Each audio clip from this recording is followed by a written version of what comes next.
What's up guys, Sean here, and today we're talking about the Democratic Detroit debates, part 2 of 2, the much more fun part than part 1 of 2.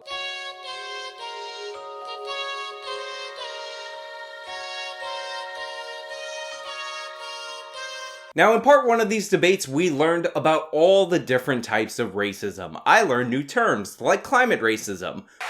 We live in a country now where the president is advancing environmental racism, Where the clouds hate minorities, and healthcare racism, where I guess Tylenol hates minorities, is advancing environmental racism, economic racism, I tried plugging in a USB cord to my MacBook and it was upside down racism, criminal justice racism, healthcare racism. CVS had buy one get one free for shampoo and conditioner, but they were all out of the shampoo, so I could only buy conditioner in order to get the discount racism. Now, I've been very critical of the entire Democratic debate process because I do really think that they are doing it in the worst possible way.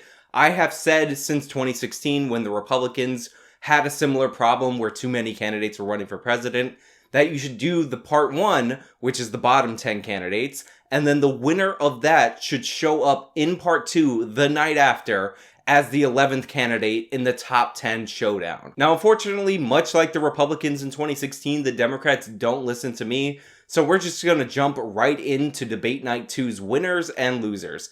And the winners for me, really quickly, are Tulsi Gabbard with a solid 9 out of 10 performance, Cory Booker with a solid 7 out of 10 performance, and Joe Biden with another solid 7 out of 10 performance. Now, everyone else was kind of meh for me, but our bottom 3, without a shadow of a doubt, are Kamala Harris, Kirsten Gillibrand, and Mayor Bill de Blasio. And we're gonna start, since I'm a New Yorker, with Kirsten Gillibrand. We need a nominee who will take on the big fights and win.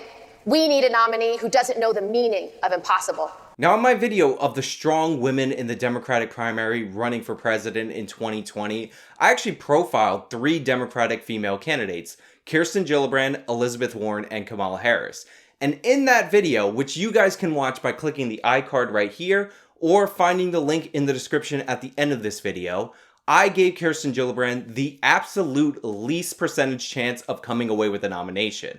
Because, in my estimation, she's essentially Hillary Clinton if Hillary never married Bill, but I actually managed to give her too much credit in that video because I forgot to mention that she also has one of the most annoying voices that I've ever heard in American politics in history. And that annoying voice was on full display last night. Before President Trump enforced the law in the way he has enforced it, because he's using it as the crutch to lock up women and children, to separate mothers and babies, to put them behind bars. So I don't think we should have a law on the books that can be so misused. Oh, and for some reason, she believes that it is a good reason to go to suburban women in an effort to win them over and tell them that the only reason that their kids are not dead is due to the fact that they have white privilege, and that it is her job and their job to get rid of that white privilege, presumably so that those white kids can get killed. I think as a white woman of privilege who is a U.S. Senator running for President of the United States, it is also my responsibility to lift up those voices that aren't being listened to. And I can talk to those white women in the suburbs that voted for Trump and explain to them what white privilege actually is. That when their son is walking down a street with a bag of M&Ms in his pocket, wearing a hoodie, his whiteness is what protects him from not being shot. The only reason your kid isn't dead when they go out to get M&Ms and are wearing a hoodie is because they're white, and we need to change that. The only reason your kids aren't dead when their car breaks down and they go up to a house looking for help is because of the color of their skin. And I want to change that. Kirsten, 2020.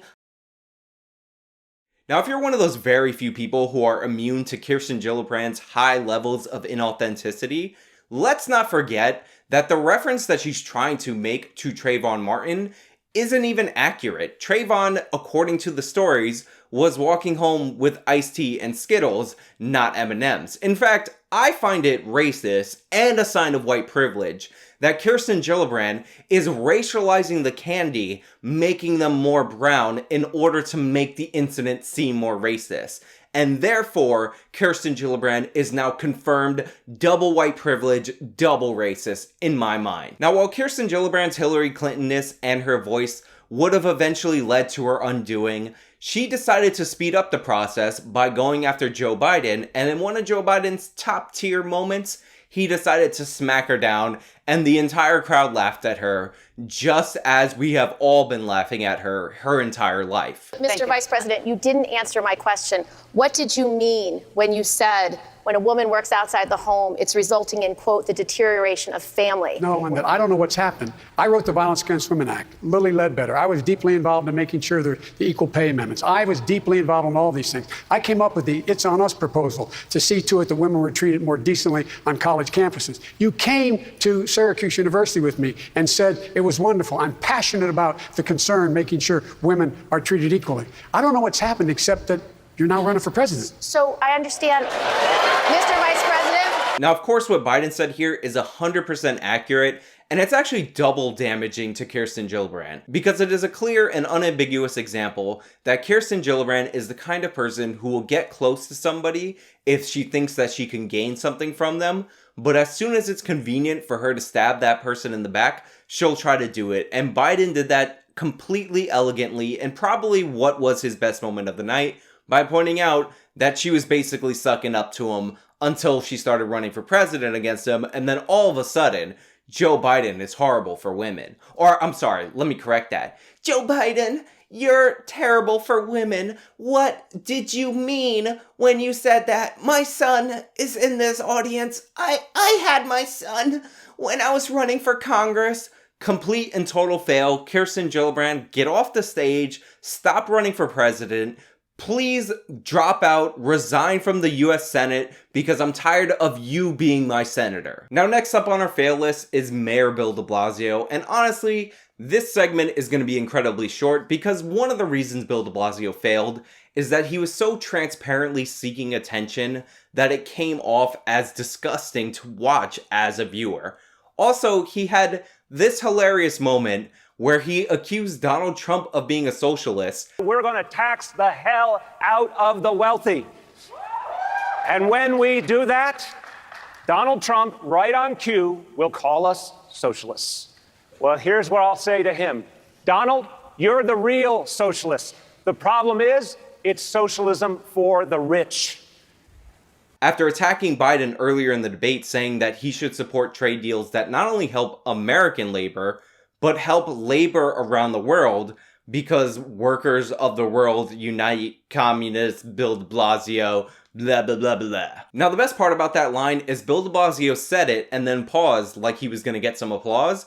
And just like every other moment where he's done that his entire life, the applause did not come. And if you think about it, it makes complete and total sense, because anybody, all 5 people supporting Bill de Blasio, are doing so because they A, hate Donald Trump, and B, are supportive of socialist policies. So for him to alienate all 5 of the people supporting him by saying Donald Trump was a socialist was a terrible move by a terrible mayor that needs to get off the stage. Also, his first speech was interrupted by a protester shouting at him about Eric Garner. And to make sure it's a country that puts working people first. Thank you, Mayor de Blasio. And the other candidates decided to savage him in the middle of the debate for not firing the officer involved in Eric Garner's death, which Bill de Blasio legally cannot do due to a contract that was negotiated with the police union, with the labor union. He has not been brought to justice. That police officer should be off the street. That person should be fired, and if I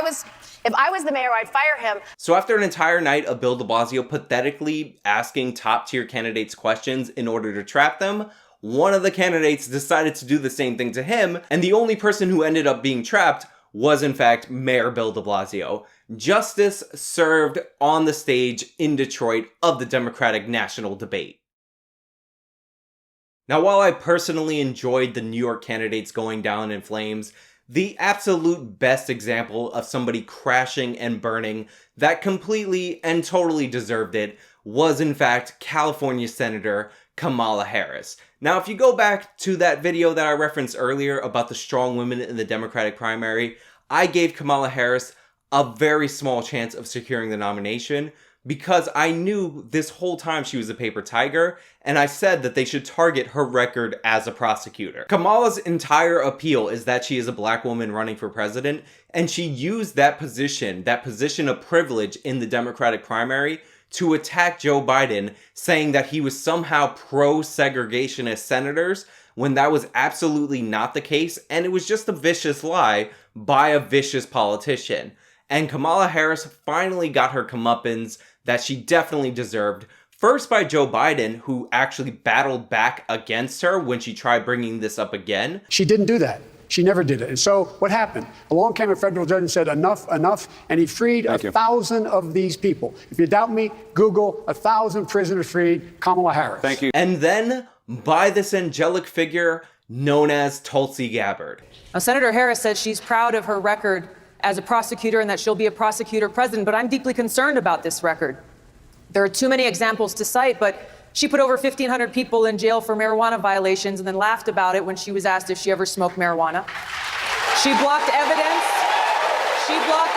That would have freed an innocent man from death row until the courts forced her to do so. She kept people in prison beyond their sentences to use them as cheap labor for the state of California. That was a complete and total destruction of Kamala Harris, who absolutely deserved it. And her response to Gabbard was completely pathetic. When you are in a position to make a difference and an impact in these people's lives, you did not. And worse yet, in the case of those who were on death row, innocent people, you actually blocked evidence from being revealed that would have freed them until you were forced to do so. There is no excuse for that. And the people who suffered under your reign as prosecutor, you owe them an apology.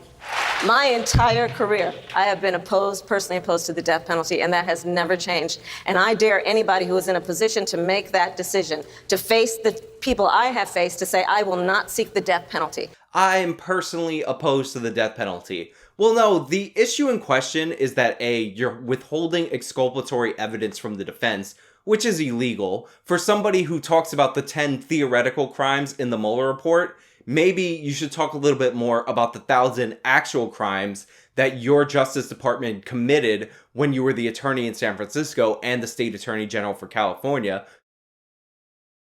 But the worst thing that Gabbard mentioned, which is worse than her locking up 1,500 people for smoking marijuana when she laughed about doing it herself, is the fact that she withheld evidence that could have cleared a man on death row and thus saved his life. Which means that Kamala Harris is such a vicious prosecutor who cares more about winning than anything else, that she's willing to hide evidence from a death penalty case that she didn't even prosecute, evidence that would have saved an innocent man's life, just to keep her office's conviction rate numbers a little bit higher. Now, I have problems with every single one of these candidates. I had problems with all the candidates on the Republican side in 2016.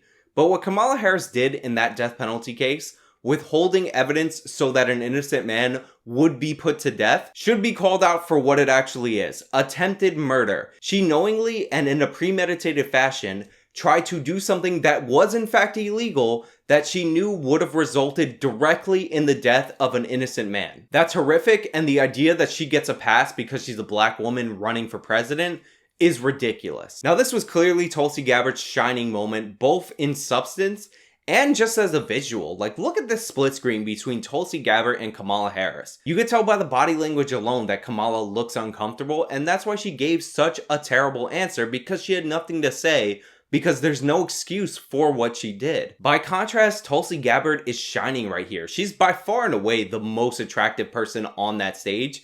That little rogue streak of gray aside, she looks fantastic. And she has the best backstory out of all of these candidates. A lot of you gave me crap for not covering Tulsi Gabbard in my video where I talked about the female candidates running for president. And the reason I didn't cover her in that video is because that was a joke video meant to mock certain candidates who were running for president. And while I have major disagreements with Tulsi, this is a person who resigned her position in the Hawaii State Legislature to join the army after 9/11 and serve in Iraq. She is by far and away more impressive than not only the women in the field, but the men in the field as well. So there's no way I'm gonna treat her the same as a candidate pretending to be Native American, or a discount Hillary Clinton with a more annoying voice, or somebody who would murder somebody to not lose some political points. She shined here and on every foreign policy question that was thrown at her, and that's why she is the big winner of the night for me. Now, originally Booker was my other big winner of the night because, again, I don't analyze candidates based on who I like. I analyze candidates based on how I think they did during the debate. But I rewatched the debate, and honestly, Booker came off as really robotic in other moments, and I realized that me calling him one of the big winners of the night was really based on one moment where he tagged Biden and didn't get tagged back by Biden. So while I do put him above the others in the fray for successfully doing that, there are just so many moments during this debate where Booker just sounded rehearsed and robotic and just as bad as a Kamala Harris. So I just can't put his performance in the Tulsi Gabbard tier. That the person who's enjoying this debate most right now is Donald Trump, as we pit Democrats against each other, while he is working right now to take away Americans' healthcare. I'm sorry, but that's just too robotic for me to give him a top tier grade. And I feel like people watching the debate feel that roboticness. They feel the gears turning. They feel him being rehearsed in front of a mirror delivering all these lines beforehand. He had a couple of good quips, a couple of good comebacks, and he did shut Biden down here and there. The best line of the night by Booker was this line. First of all, Mr. Vice President, you can't have it both ways. You invoke President Obama more than anybody in this campaign. You can't do it when it's convenient and then dodge it when it's not. And the reason that line works is because it's 100% accurate. Joe Biden hides behind Obama every time he's being attacked. And then when somebody tries to attack him on the Obama record, all of a sudden he's not the president. So while that's Booker's best moment of the night, just too much cheese and too much rehearsed nature all around that moment. Biden was a winner for me, and I don't know why so many people are down on Biden, saying that he has no chance in this Democratic primary. A huge portion of the voters, one of the most key demographics, are black voters, and as I've said before and numerous times, black voters are more moderate than their white counterparts.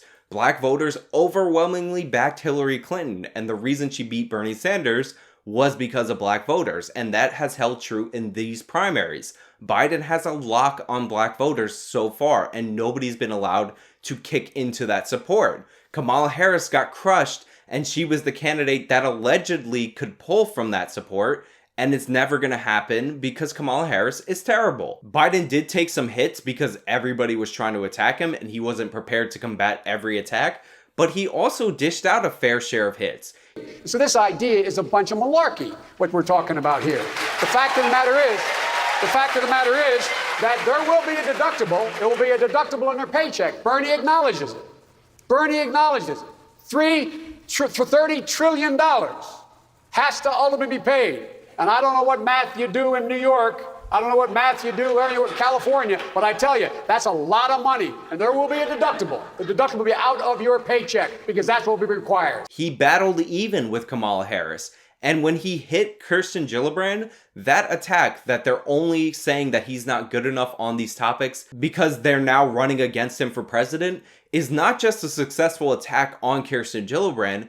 It applies to everybody in the field who were in love with Joe Biden when he was the VP, and now all of a sudden think he's out of touch. Biden might not have gained a lot from this debate, but he didn't lose anything for sure. Everyone else was completely forgettable on that stage, except for Andrew Yang's closing statement. In my opinion, he was also forgettable. Here with makeup on our faces and our rehearsed attack lines, playing roles in this reality TV show.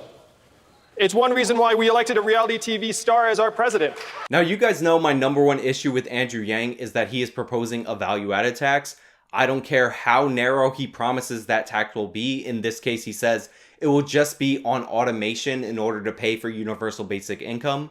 I don't buy it. And the reason why, as I said in my last video, once there is precedent for any new type of tax, there is no way to ensure that that new type of tax won't be applied more broadly, and history shows us that all new types of taxes end up being applied way more broadly. So while I know a lot of you might like Andrew Yang in my own audience, I can't support somebody who's pushing a VAT because the VAT will eventually apply to everything, just like it applies to everything in Europe. But also, there's this myth about Andrew Yang that he's not an identitarian, that he doesn't play regressive politics, and that's completely false. Just look at the way he answered this question about the wage gap. Women, on average, earn 80 cents, about 80 cents for every dollar earned by men. Senator Harris wants to fine companies that don't close their gender pay gaps. As an entrepreneur, do you think a stiff fine will change how companies pay their female employees? Now, the wage gap is a myth, as I'm sure most of you know. It's just the average earnings of all men in the country and the average earnings of all women in the country. It doesn't take into account hours worked. It's not a comparison of men and women working the same job or even in the same industry. It's just overall what women choose to do compared to overall what men choose to do, with nothing to control for all the different variables. So it's an embarrassment that CNN asked this question. Andrew Yang, as somebody who actually ran a business, should know that it's nonsense and should not answer the question as if it's legitimate. But he actually said something even worse in his answer about how we don't value stay-at-home moms economically in this country, which is completely false and another myth. I've seen firsthand the inequities in the business world where women are concerned, particularly in startups and entrepreneurship. We have to do more at every step. And if you're a woman entrepreneur, the obstacles start not just at home, but then when you seek a mentor or an investor, often they don't look like you, and they might not think your idea is the right one. Because we know that women do more of the unrecognized and uncompensated work in our society. It will not change unless we change it. And I say that's just what we do. If you're married and you stay at home and raise the kids instead of work, the value of that is not zero, as Andrew Yang says. The value of that is 50% of what your husband earns. The reason we know that is that if you were to divorce that husband and there was no prenuptial agreement, that's what you would be awarded in a court of law. Half of the assets of the person who's actually working in the household. I mean, did we all forget that Mackenzie Bezos became one of the richest people in the history of the world just for divorcing her husband, Jeff Bezos, the CEO of Amazon? I like to talk about my wife who's at home with our 2 boys right now, one of whom is autistic. What does her work count at in today's economy? 0, and we know that's the opposite of the truth. Isn't that weird that an economy that supposedly values a stay-at-home wife's labor at 0, that she got $38 billion worth of assets and stocks from her husband just for divorcing him? Look, I respect that universal basic income is Andrew Yang's #1 issue, and that he's always trying to redirect any question so that he can answer it with universal basic income.